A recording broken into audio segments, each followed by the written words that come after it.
ఈ నెల 14వ తేదీన పిఠాపురం నియోజకవర్గం చిత్రాడ వేదికగా నిర్వహించనున్న జనసేన పార్టీ ఆవిర్భావ సభను నియోజకవర్గ జన సైనికులు జయప్రదం చేయాలని జనసేన పార్టీ నర్సీపట్నం నియోజకవర్గ in-charge BC corporation state director Rajana Veeryasuryachandra పిలుపునిచ్చారు. మంగళవారం నర్సీపట్నం కృష్ణా ప్యాలెస్ ఆవిర్భావ సభ పోస్టర్లను ఆవిష్కరించారు.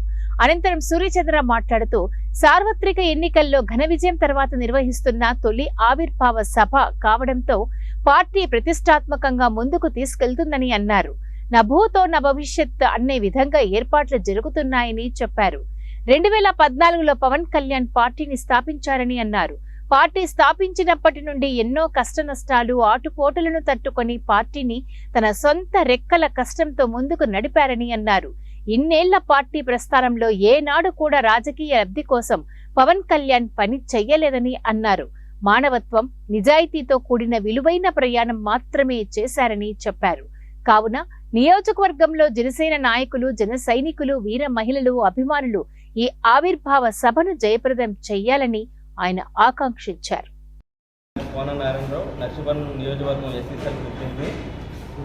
మార్చి 14వ తేదీన పిఠాపురంలో చిత్రాడ అనే ప్రాంతంలోని జనసేన ఆవిర్భావ దినోత్సవానికి వెళ్ళడం కోసం ఈరోజు మనం అందరం ఇక్కడ కేంద్రీకృతం అవ్వడం జరిగింది.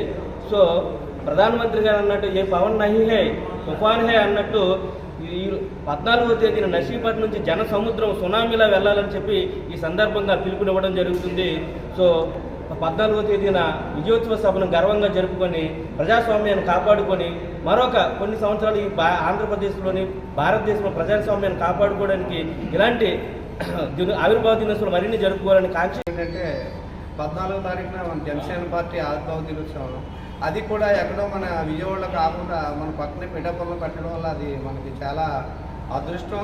అలాగే ఎక్కువ మంది మనం వెళ్ళి పాల్గొనడానికి కూడా మనకి మంచి సువర్ణ అవకాశం లాంటిది. అందుకని ప్రతి ఒక్కరు కూడా ఈ మన నియోజకవర్గంలో ఉన్న 4 మండలాలు ప్లస్ టౌన్లో నుంచి కూడా అత్యధికంగా మన నర్సీపట్నం నుంచి వచ్చారని తెలిసేటట్టు ఎక్కువగా పాల్గొనాలని, మనస్పర్ధలు అవి పక్కన పెట్టేసి ఇది పార్టీ గురించి అందరూ చేసేది కూడా జనసేన పార్టీ కోసం, అది పవన్ కళ్యాణ్ గారి కోసం మన బలం అంటే ఏంటనేది మన నర్సీపట్నం నియోజకవర్గం చూపిస్తారని ఈ సభాముఖంగా ఈరోజు నేను ఈ పత్రికా ముఖంగా కూడా నేను కోరుకుంటున్నాను. ప్రతి ఒక్కరు కూడా ఎన్ని పనులను ఆపుకొని ఆ రోజు మాత్రం కంపల్సరీ అటెండ్ కాగలరు. ఎందుకంటే మనకి దగ్గరగా ఒక 60 కిలోమీటర్ల డిస్టెన్స్ మాత్రమే. ఇదన్నీ ప్రతి ఒక్కరు కూడా మనం గమనించాలి. ఎక్కువ మందిగా పాల్గొంటారని నేను కోరుకుంటున్నాను. నమస్కారం.